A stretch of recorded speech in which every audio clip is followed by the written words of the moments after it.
Hey, welcome to Hoffman Leatherworks. Today we're doing a holster for a Glock 48 in the Avenger style holster. As you can see here, I got the leather all laid out. I used the laser cutter to put the pattern on the leather.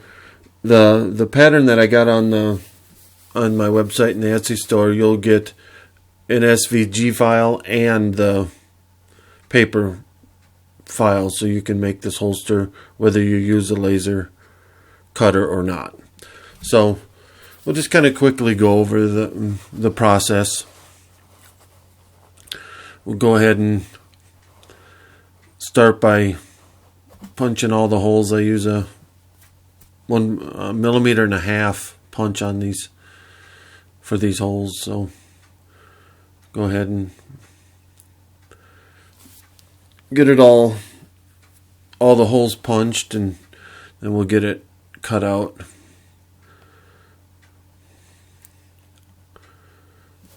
As you can see with mine,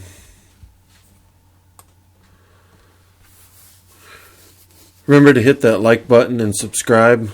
Got a lot more holster videos coming your way. You hit the alert button, it'll let you know when we got some new ones coming.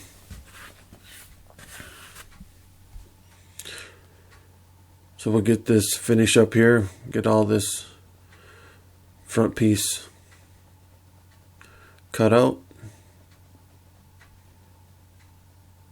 So once we get this cut out, we can finally move on to the dyeing process. With this one, at this point, I dye at this point in the process, and as you can see, I use the airbrush. With this pattern, there's the two pieces, so I'll do them individually, which it's kind of cool because you can use different colors on the holster itself and the belt strap. So that gives you more options. But and the airbrush, of course, really good option for dyeing leather. Of course, you can dye these by dunking them in the dye. A lot of people do. I don't understand the benefit of it, or why you would want to do something like that. Waste a lot of dye, and it's a lot more mess, and I don't know. But everyone has to do it, their own way. But I would really suggest picking up an airbrush and airbrushing your pieces here. Using a black and a mahogany on this holster.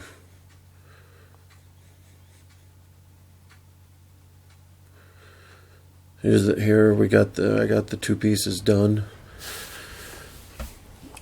dyed, and they're dried.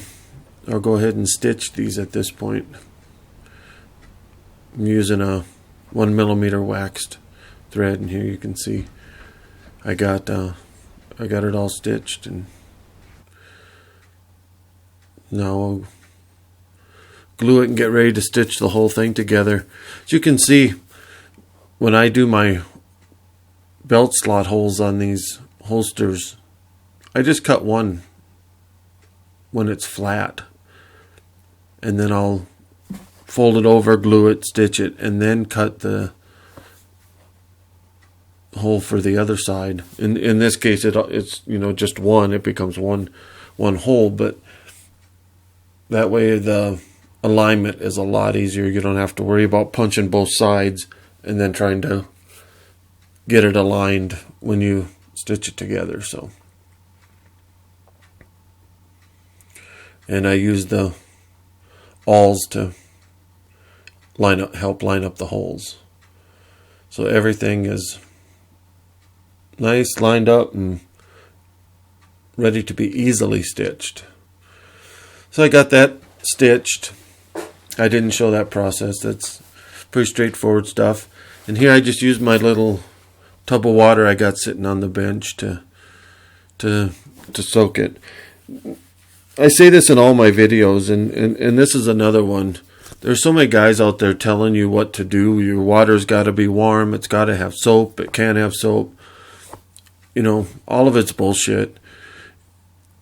You just use whatever water. This water is room temperature. It sits there. I change it out about once a week, you know, just to try to keep it clean and stuff. And so, of course, do it however you want, but all the talk about that stuff, it doesn't need to be warm, and it doesn't need to have soap. It all works just fine. So, you can see I slid a little piece of leather in there to kind of help hold open the loop for the belt, and use this little press that I made, and I'm going ahead and working on the edges. I use saddle soap on that. Just kind of rub the edges down with saddle soap, and then hit it with the burnisher of your choice. Makes a really, really nice edge on these holsters.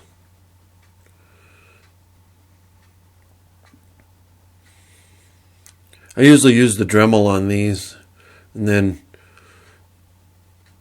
as things are progressing, I'll grab the hand burnisher and, you know, kind of do some final touch-ups with, you know, by hand. But that the Dremel version usually takes care of a lot of it. Does a really good job.